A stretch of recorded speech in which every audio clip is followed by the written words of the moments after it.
We are here today at Engelberg, which is the base for heading to Mount Titlis here in Switzerland. Mount Titlis is one of the highest peaks, and in fact the highest peaks in this part of the Alps, called the Uri Alps. To reach Mount Titlis, you'll have to head over to Engelberg, either through private transport or through a train or a bus. You have ample parking space like what you see behind me, and if you come by train, there's a train station right close to this place, and from here you'll have to take the tickets and go in this, and they take you all the way to the mountain top, where you have several adventure activities. A cliff walk that is quite popular in this place. Apparently this was the highest cliff walk that was set up when it was set up in 2012.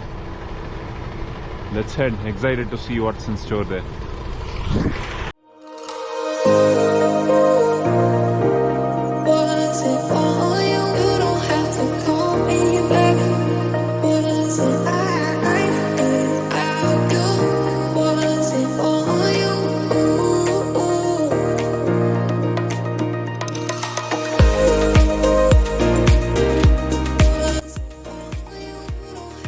These gondolas or cable cars are super efficient modes of transport all across Switzerland, and this one here took us on a whopping 2000 meters climb in just a few minutes time.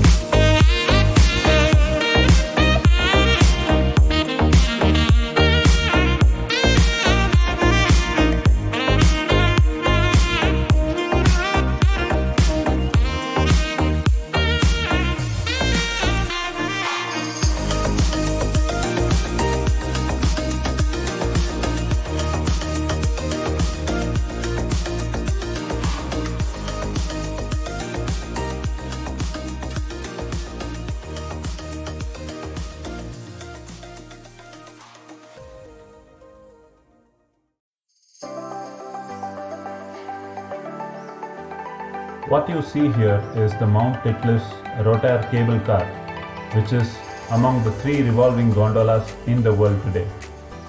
This one here ascends from the middle station at Stand up till the summit of Mount Titlis, taking you through a 360 degrees view during the 5-minute journey, indulging you in captivating views of steep rock faces, deep crevasses, and pristine snow-covered mountains.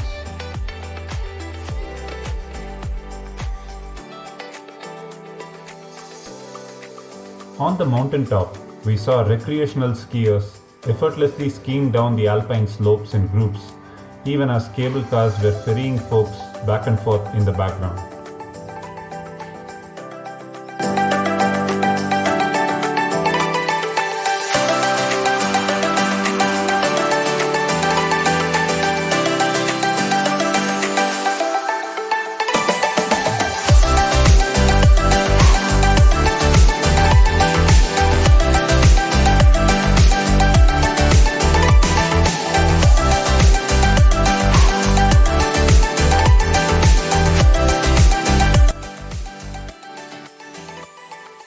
Meanwhile, the kids had fun playing in the snow, and on the way back, indulging in snow tubing adventure at Trubsee.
we are here at the Lucerne city today, and we've specifically come here to watch the famous wooden bridge, the Chapel Bridge here at Lucerne.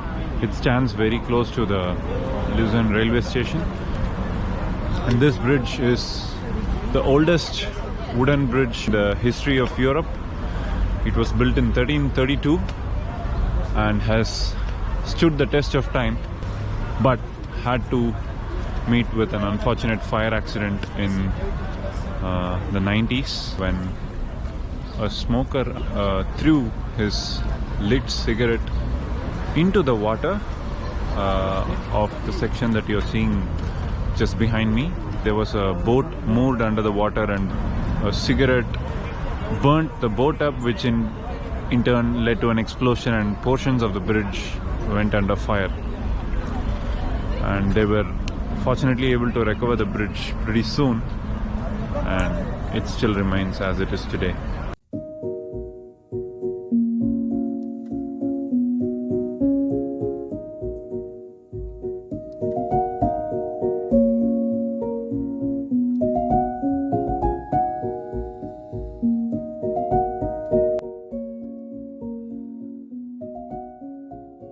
The Chapel Bridge beautifully bifurcates Lucerne with the old town with its classical neo-Gothic buildings on one side,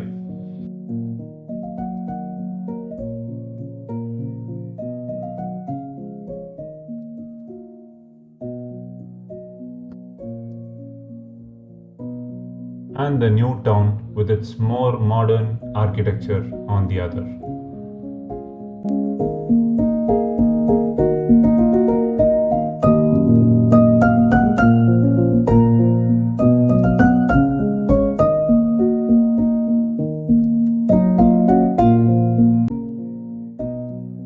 The remnants and marks from the fire accident are still clearly observable in some parts of the bridge, even today.